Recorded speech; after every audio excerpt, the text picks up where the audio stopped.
Assalamualaikum warahmatullahi wabarakatuh. Kembali lagi bersama saya Aisyah Yarti, dan di sini saya akan menjelaskan tentang Quran surat Al-Baqarah yang lanjutan kemarin, yaitu berarti sekarang ayat 16 dan 17. Nah, sebelum itu mari kita memberikan hadiah Fatihah kepada sang mu'alif dari tafsir Jalalain ini. Bismillahirrahmanirrahim. Nabi Mustafa Muhammad sallallahu alaihi wasallam. Al-Fatihah. Bismillahirrahmanirrahim. Ar-Rahmanir-Rahim. Maliki yaumiddin. Iyyaka na'budu wa iyyaka nasta'in. Ihdinas siratal mustaqim. Siratal ladzina an'amta 'alaihim ghairil maghdubi 'alaihim waladdallin. Tsumma ila al-Allama Jalaluddin Muhammad bin Ahmad Muhammad Syekh Tabahir Jalaluddin Muhammad Jalaluddin Abdul Rahman bin Abu Bakar Asy'ari Rafa'anallahu bi'ulumiha.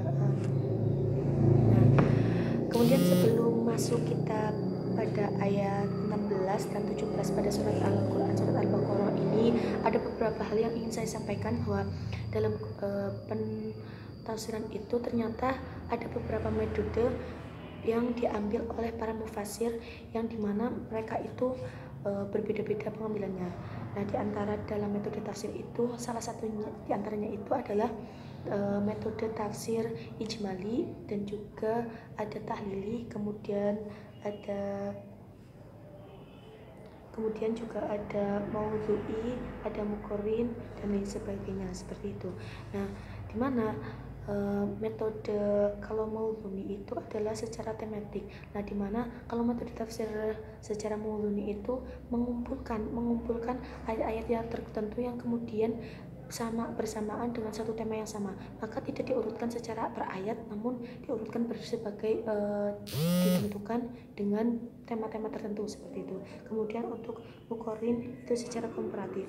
Nah, sedangkan kalau misalkan tafsir secara dengan metode ijmali ini adalah metode yang kemudian dijelaskan secara singkat dan global, yang di dalamnya itu juga menjelaskan tentang asbabun nusulnya, kemudian menjelaskan tentang hadis Nabi, kemudian sejarah Nabi Muhammad, para sahabat, dan juga sampai ijma ulama seperti itu.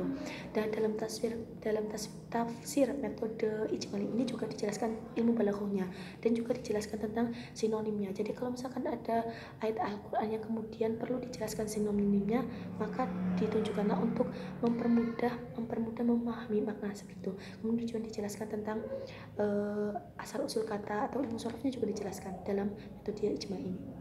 Nah, dari salah satu metode ijmali ini kemudian hampir mirip dengan metode tahlili, di mana metode tahlili ini hampir mirip dengan ijmali, hanya saja kalau misalkan ijmali ini metodenya itu lebih singkat dan global, tapi kalau misalkan tahlili itu lebih terinci dengan berbagai aspek ijma para ulama, kemudian permasalahan-permasalahan yang kemudian perlu dijelaskan, dan persoalan-persoalan yang kemudian harus dijelaskan seperti itu. Nah, salah satu dari metode tafsir dalam metode ijmali ini adalah yang sekarang ada di depan kita, yaitu tafsir Al-Quran Azim karya Al-Imam Jalalain, yaitu Imam Asy'ari dan Mahalli, itu juga menggunakan ijmali. Contoh saja perbedaan antara tafsir ijmali dan tafsir tahlili itu ada misalkan pada Quran surat Al-Baqarah ayat pertama. Pada ayat yang pertama ini, pada ayat pertama yaitu Alif Lam Mim sampai ayat yang kelima, ini hanya membutuhkan 1, 2, 3, 4, 5, 6, 7, 8, hanya membutuhkan sampai 8 baris.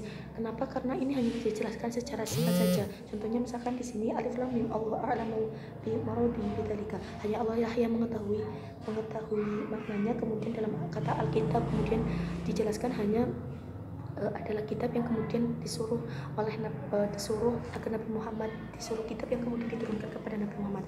Tetapi berbeda kalau misalkan dalam tafsir metode tahlili, contohnya pada tafsir Al-Marughi, yang kemudian kalau misalkan dibandingkan pada ayat Al-Quran surat Al-Baqarah ayat 1-5, itu dalam tafsir Al-Marughi itu hampir membutuhkan sampai 7 halaman. Bisa dilihat dalam tafsir Al-Marughinya halaman 39-45, yang kemudian itu menjadi cetakan yang ketiga pada tahun 1989 kalau tidak salah, seperti itu. Mungkin itu yang kiranya perlu disampaikan untuk metode tafsir Jalalain seperti itu. Nah, kemudian kita masuk ke ayat 16 dan 17. Bismillahirrahmanirrahim. Ulaika utawi mengkono-mengkono munafikun iku alladzina wong kang akeh ishtaru kang padha tuku sapa alladzina amdalalah ing kesesatan bil huda kelawan pituduh ai istabdiluha tegese padha angganti sapa al munafikun ing dolalah bihi kelawan huda fama mongko ora lebih hasbat didagangane munafikun dijaratuhum ora podo pati sapa munafikun aima robihu tegese ora pati fiha ing dalem dijarah bal khasiru bali rugi lima swiruhum krono baline sapa munafikun ilanar maring neraka almu baditu alihim kang dadi langgengape alihim ing atase wong munafikun kanu lan ora ono sapa munafikun mutadun padha ngalap pituduh kabeh fima ing dalem barang fa'alu kang padha nglakoni sapa munafikun mathaluhum utawi misale wong munafikun iku ai sifatuhum tegese sifate munafikun fi nafaqihim ing dalem nepaki sapa munafikun kama tali kaya sifatene alladzina wong kang akeh istongkoda kang ngerupakake sapa munafikun au qondu tegese ngurupake narun ing api ing geni fi zulmatin ing dalam kahanan petang falamma mongko tatkalane narun ambo iku nerangi anaron ing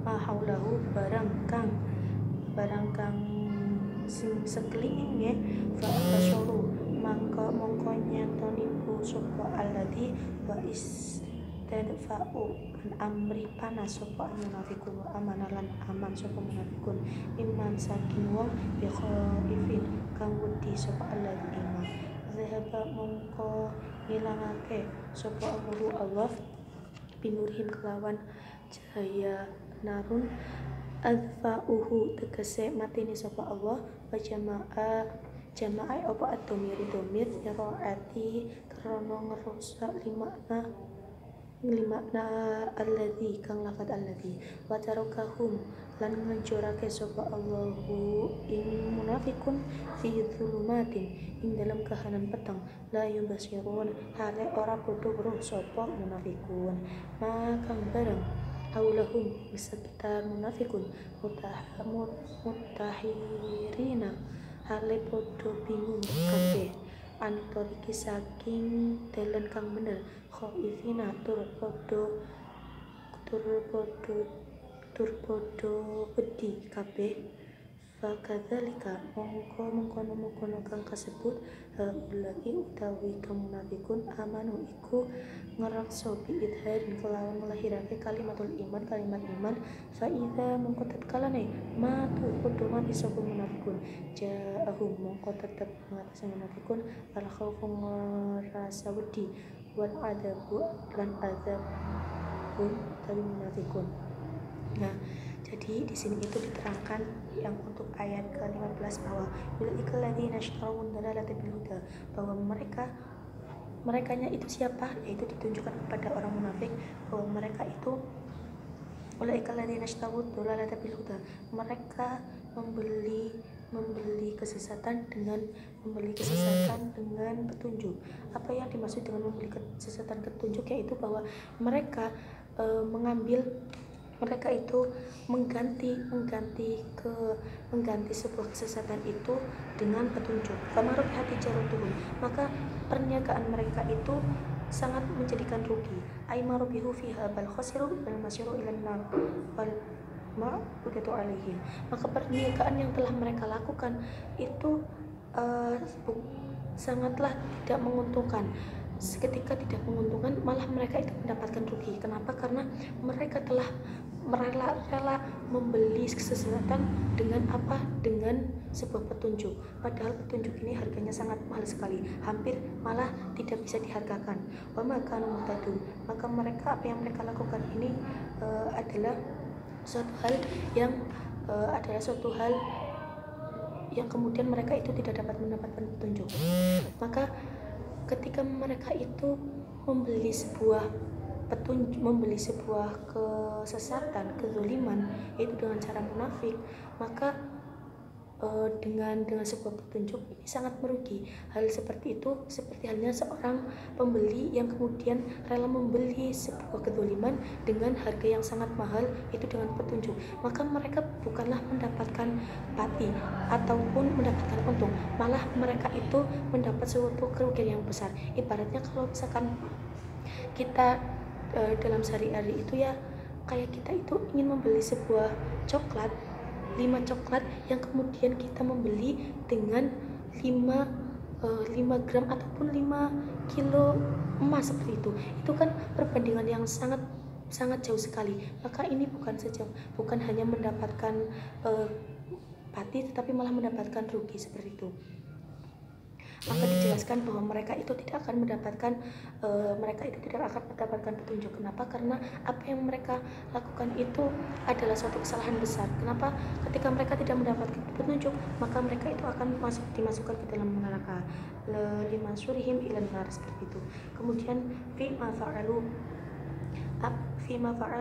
ing dalam perkara fa'alu kang melakoni sapa munafikun.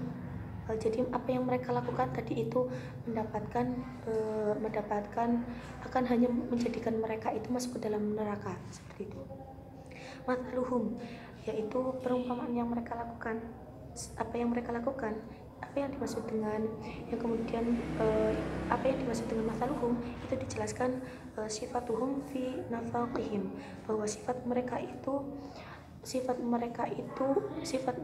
kemunafikan itu menjadikan kamathalil ladzi istawqada nara, seperti halnya mereka itu menyalakan sebuah api fi zulmatin, di dalam suatu kegelapan. Jadi apa yang mereka lakukan ketika mereka membeli sebuah zolalah dengan petunjuk, seperti halnya mereka itu menyalakan api di dalam sebuah kegelapan. Falamma atau yang kemudian mereka setelahnya itu kemudian api itu menerangi apa? Mahaulahu, apa yang ada di sekeliling mereka. Maka fa'abashir, mereka melihat di sekelilingnya, kemudian mereka merasa aman dari apa yang ditakutinya. Mereka tahu apa yang ada di sekelilingnya, mereka tahu siapa saja, dan mereka tahu tempat mana yang mereka tempati. Namun apa yang kemudian Allah lakukan? Fadhahaballahu binurihim, Allah memadamkan apinya.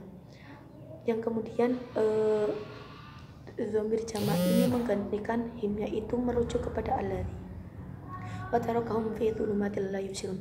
Maka Allah membiarkan mereka dalam suatu kesesatan kepada keadaan yang petang, yang kemudian mereka itu tidak melihatnya. Maka Allah itu kemudian memadamkan api yang mereka nyalakan. Secara tiba-tiba Allah padamkan api tersebut, yang sehingga membuat orang munafik itu kembali tidak merasa aman, sebab mereka tidak dapat melihat yang ada di sekelilingnya. Mereka tidak dapat melihat siapa saja yang ada di antara mereka. Mereka malah menjadi takut kembali apa yang mereka takuti, seperti itu. Kemudian mahaulahum muhtaririn ala tariqi khaifina fakadzalika haula amanu bi idhari kalimatul iman fa idza matu ja'ahum al khaufu adzabun adzim. Maka ketika mereka api yang mereka nyalakan kemudian Allah padamkan, mereka kemudian menjadi takut. Mereka sadar akan kelakuannya, kemudian mereka menyatakan kalimat keimanannya, tetapi kalimat keimanannya itu tidak menjadikan mereka menjadi masuk surga. Kenapa? Karena mereka mengucapkan tentang kalimat imannya ini atas dasar ketakutan apa yang mereka atas dasar apa yang mereka lakukan, bukan karena iman yang kekeh dalam hatinya sendiri. Maka ketika mereka menyatakan keimanan, ketika mereka mati pun pada orang munafik, ketika mereka menyatakan keimanan, ketika mereka mati, maka tetap akan mendapatkan adab yang besar. Jadi ketika orang-orang yang munafik yang kemudian membeli sebuah dhalalah dengan petunjuk, maka meskipun kemudian mereka menyadari padahal mereka telah mendapat sebuah petunjuk, tapi malah tetap memberikan, tetap malah rela-rela membelinya, maka ketika mereka menyadarinya kemudian beriman kembali, tetap mereka akan mendapatkan adab yang besar seperti itu. Maka untuk ini hanya menjelaskan tentang gambaran-gambaran orang munafik yang kemudian terjadi pada zaman Nabi Muhammad SAW, yang dimana ini terjadi pada Abdullah bin Ubay seperti yang telah dijelaskan kemarin. Mungkin cukup itu yang dapat saya sampaikan, kurang lebihnya mohon maaf. Assalamualaikum warahmatullahi wabarakatuh.